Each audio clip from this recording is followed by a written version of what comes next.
Bonjour, nous sommes les 5e latinistes du collège Jules Grévy de Montsou-Vaudrey. C'est vous que j'implore, peuple du silence, dieux infernaux, chaos aveugle, demeure obscure du dieu de l'ombre, âme enchaînée aux rives du Tartare, dans la grotte de la mort décharnée, renoncez au supplice et venez, venez vite à des noces comme vous n'en avez jamais vu, que s'arrête la roudiction. Que cesse sa torture et qu'il mette pied à terre, laissez boire Tantale, laissez-le boire tout son soul à la source Pyrène. Seul Créon, le beau-père de mon époux, doit souffrir enfer et damnation. Que Sisyphe, une fois pour toutes, laissez tomber sa pierre et qu'elle roule jusqu'en bas au milieu des rochers. Vous, les Danaïdes, avec vos tonneaux sans fond, vous vous agitez vainement en un travail absurde. Venez, ce jour a besoin de votre concours. Maintenant, toi que j'ai rituellement convoqué, astre de la nuit, viens, avec ta face de mauvais jour, ton masque cornu et menaçant. Pour toi, selon la coutume de mon peuple, j'ai dénoué mes cheveux, j'ai dénudé mes pieds, et au cœur de la forêt, j'ai accompli le parcours rituel. J'ai fait pleuvoir dans le ciel sans nuages, j'ai vidé la mer et refoulé ses eaux au fond des abysses. J'ai arrêté le flux des marées et l'océan a reculé. Écrasé sous le poids des flots, un semblable désordre a bouleversé le ciel. Les étoiles ont rencontré le soleil, les ours ont touché à la mer interdite, j'ai faussé la marche du temps, la terre s'est couverte de fleurs dans l'ardeur de l'été, par la force de mon chant, Cérès a vu son blé mûr en plein hiver, par la force de ma volonté, les eaux tumultueuses de la Volga ont reflué vers leur source.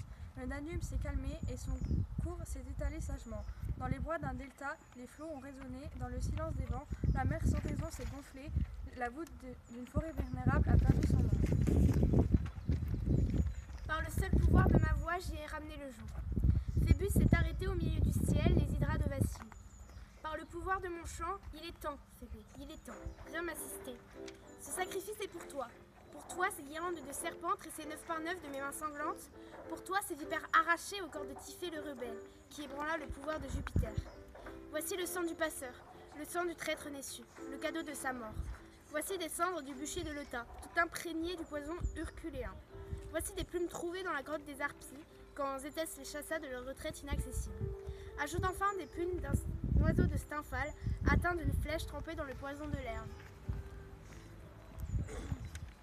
Autel, vous avez grondé, les trépieds ont bougé, je reconnais les signes, la déesse acquiesce à ma prière.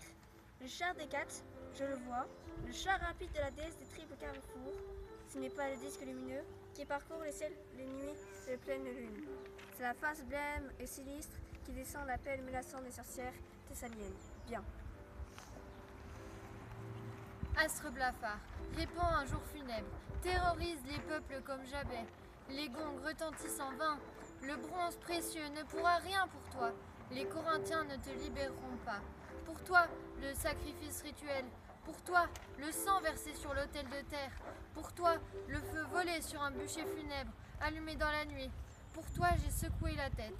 Et pour toi, j'ai dit les paroles. Pour toi, selon l'usage funéraire, j'ai défait mes cheveux.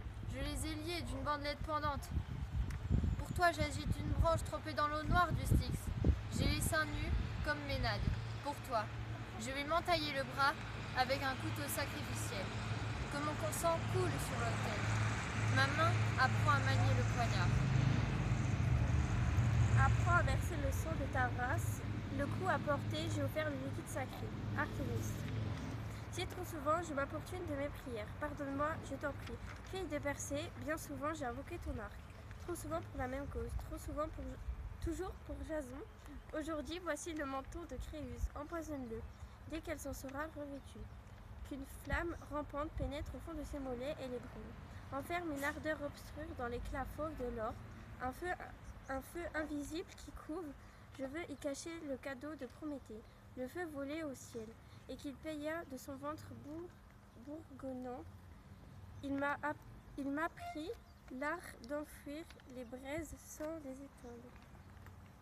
Je veux y cacher le cadeau de Vulcain, le feu qui rampe sous la croûte de soufre. Je veux y cacher des étincelles, prises au brasier éternel de mon oncle Phaéton, les dons que la chimère m'a crachés du fond de son ventre. J'ai les flammes volées à la gueule brûlante du taureau. Pour en conserver secrètement la puissance maléfique, je les ai mêlées à du ciel de méduse. Il faut qu'ils échappent à la vue, qu'indécelables au toucher, leur chaleur pénètre dans ses veines et atteigne son cœur. Il faut que ses membres se liquéfient, que ses os fument. Il faut que sa chevelure s'embrase et que la fiancée éclipse de sa flamme les torches nuptiales. La prière est exaucée. Hécate a aboyé 3 fois. Hécate n'a pas reculé. 3 fois du feu sacré, une flamme a jailli en signe de mort. Tout est accompli, toutes les forces sont conjuguées. Fais venir mes enfants, je veux leur confier les précieux cadeaux et qu'ils les portent à la fiancée. Allez mes fils, la fortune abandonne votre mère. Allez trouver l'autre, allez l'attendrir avec des cadeaux. C'est elle la submergée de prière, c'est elle la maîtresse, c'est elle la marâtre. Partez et revenez vite à la maison, que je puisse une dernière fois connaître le bonheur de vous serrer dans mes bras. Le cœur déplore la démesure de Médée. Où va-t-elle la ménade couverte de sang? Où court-elle, tête baissée, l'amour sauvage? Quel crime prépare-t-elle? Furieuse et déchaînée, son visage grimace de colère. Elle a le regard fixe, elle secoue la tête comme une bête, la relève avec arrogance pour provoquer le roi. Qui croirait qu'il vient de la chasser? Ses joues brûlent d'un éclat rutilant, le blanc chasse le rouge. Elle devient livide, passe par toutes les couleurs, prend toutes les apparences sans jamais en conserver aucune. Elle tourne comme une tigresse du Gange qui a perdu ses petits, et que sa course folle entraîne à travers la jungle. Médée ne sait dompter ni ses colères ni ses amours. Et même aujourd'hui, son amour et sa colère ont un même objet. Que va-t-il arriver?